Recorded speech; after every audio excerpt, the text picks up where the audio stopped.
What better way to come back after my summer break with something a bit weird? Keep watching.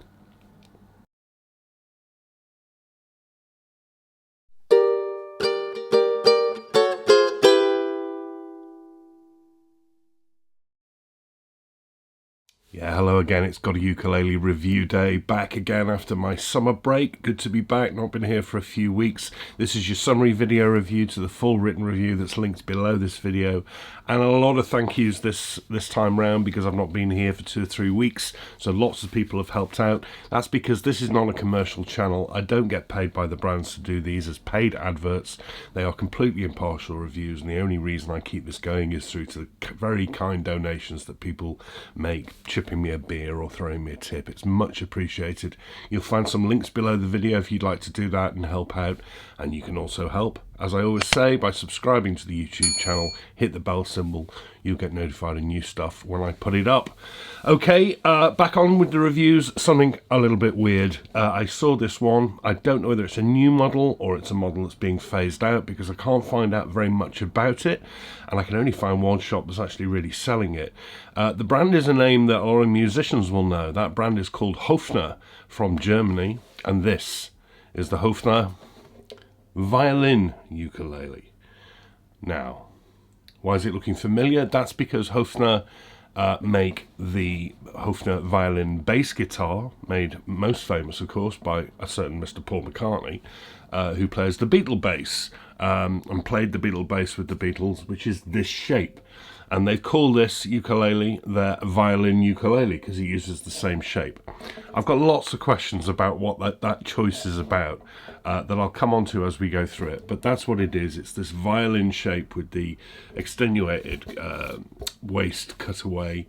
It's not unattractive for what it is. I don't understand why they didn't make a bass.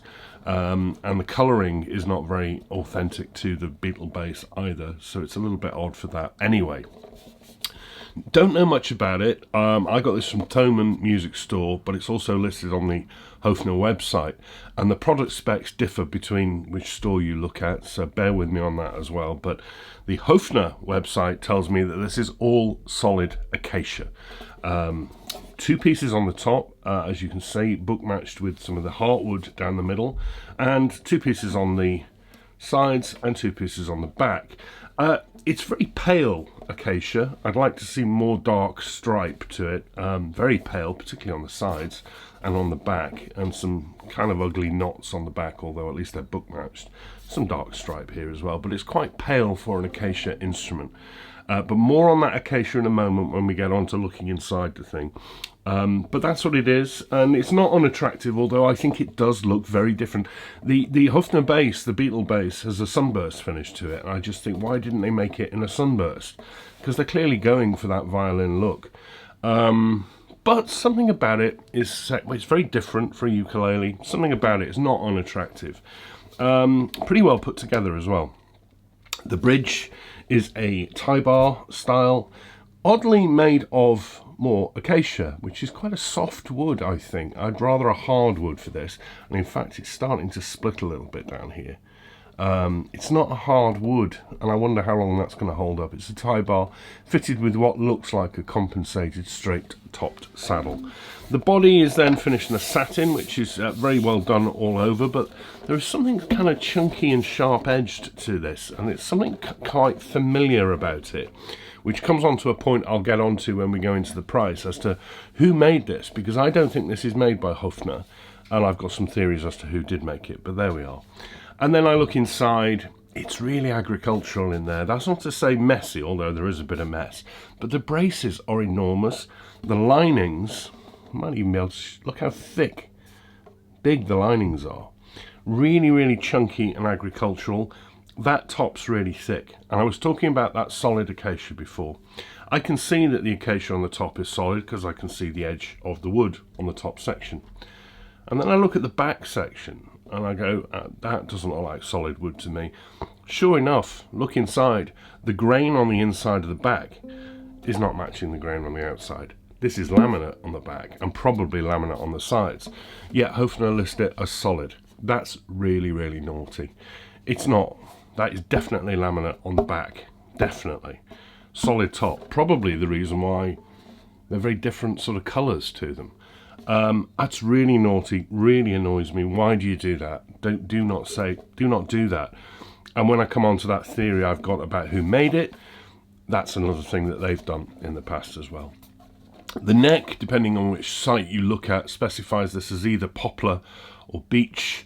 Not maple, which is what I thought it was. It's very pale like that maple.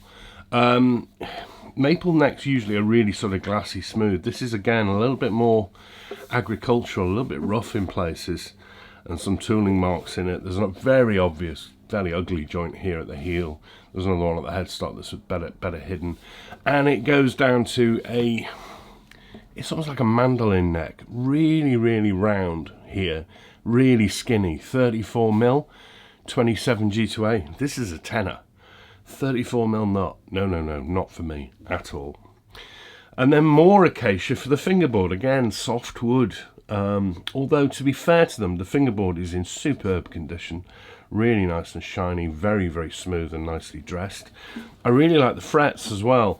You can see the slots at the ends for the frets, so it's not edge bound to hide those, but they're not the ends of the frets. The frets tangs actually fall short of the edges, so there's no sharpness at all.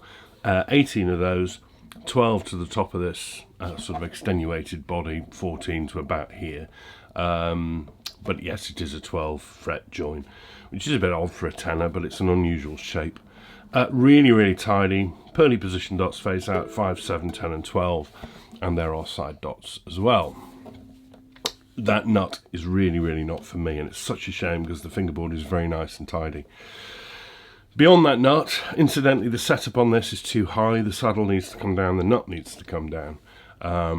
This headstock, which takes the Höfner shape, of course, faced in what I think is more acacia. The logo is a decal, kind of done like the decals I used to put on model aircraft when I used to make them when I was a kid. I reckon that will last about 2 weeks with a clip-on tuner before it starts scratching off. It's really badly done. And look how chunky it is front to back. This is a big, hefty old headstock.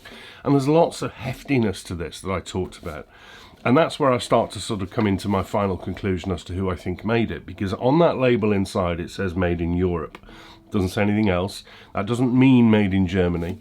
And I'm thinking, where are the companies that are making instruments in Europe? One of them's Cremona in Bulgaria. This is nothing like a Cremona build. But there's a company called APC, the Antonio Carvalho company in Portugal. And I think that's who made this, because they've got really chunky headstocks. They've got these really chunky necks, these sort of agricultural builds, very hefty bracing inside.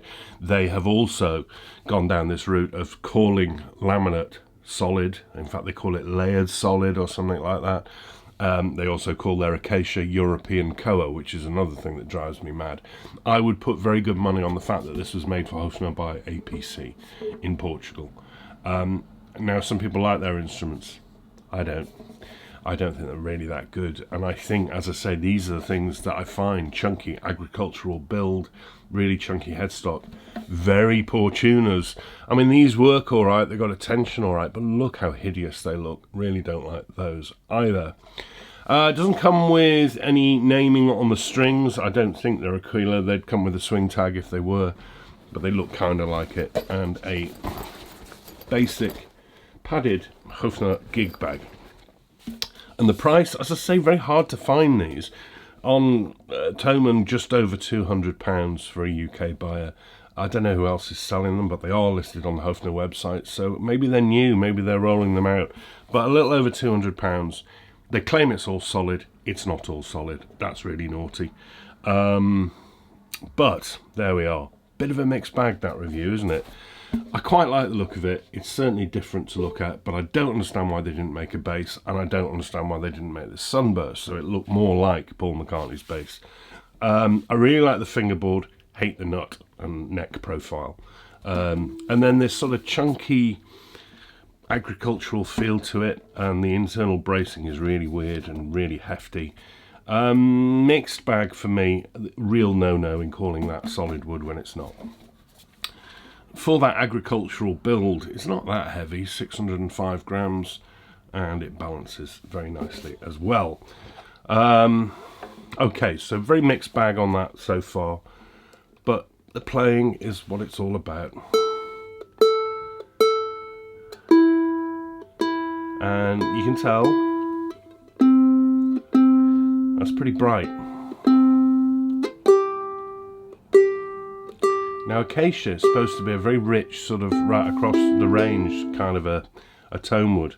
But let's do the basics first, the volume. Great.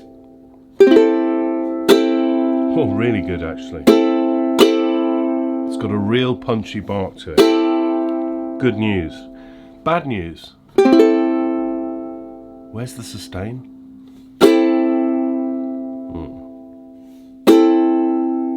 Really low sustain. Drops off.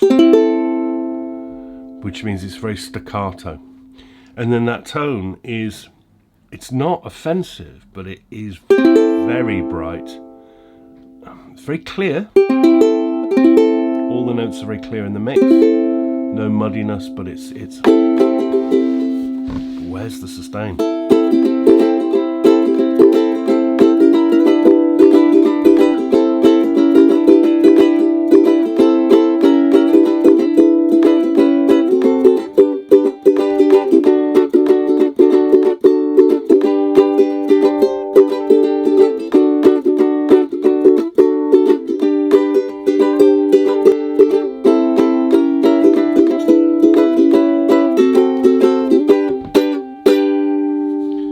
It doesn't sound like a tenor.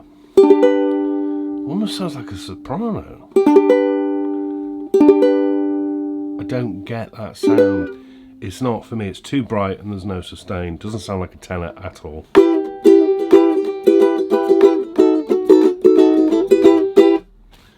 No real character to that.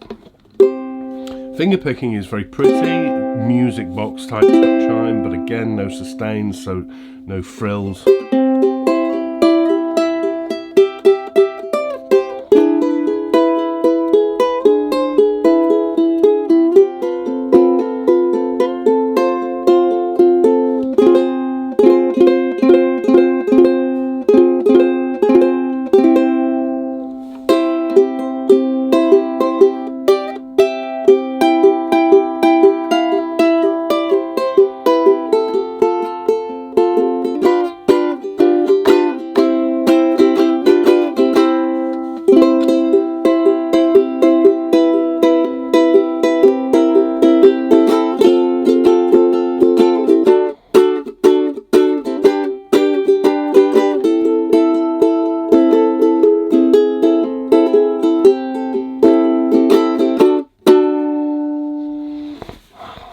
Kind of works as a uke. It's not offensive. It's not a bad instrument.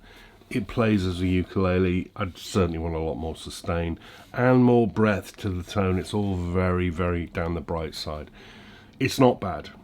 It's not terrible, I mean, but it's not great. And that price, no, I suppose it's not expensive. £211 I think I paid for it. It's a bit of dynamic pricing going on there with Tone. Let's say about 200. But look at what you can get for £200. There are so many instruments out there that you can get for that sort of money, which are so much better than this. It may be that it's all about the look for some people. I'd still have that issue. If you're a Beatle fan, it doesn't look like the bass other than the shape. You might just like the shape and say that's cool. Fine, but for me, tone is more important, and I couldn't even get on with that neck that well because it's far too skinny and chunky and so it doesn't get an absolute howler of a score, and it doesn't get me saying avoid like the plague, but just be careful with this one. I think you've really got to know what it is. Very, very bright, singular sound with very little sustain. Cool look, I suppose, but there we are. You know, mixed bag, as I said. The Höfner Violin Ukulele in tenor scale. Solid acacia, laminate acacia, not solid despite what they say. About £200. No, not for me, but not an absolute howler. Right, good to be back. I've got a lot coming. I've got the diary is full now for weeks and weeks ahead, so I've got loads of different things coming your way. Nice to be back. It's always hard doing the first one after a bit of a break, and sorry if that was a bit garbled and a bit out of order, or if I missed anything, which I probably did when I'm going to go and edit the video now and I'll find it. But yeah, good to be back. Thanks for your support whilst I've been away. Very much appreciated, and your ongoing support going forward. I'm back soon. See you next week. Bye-bye.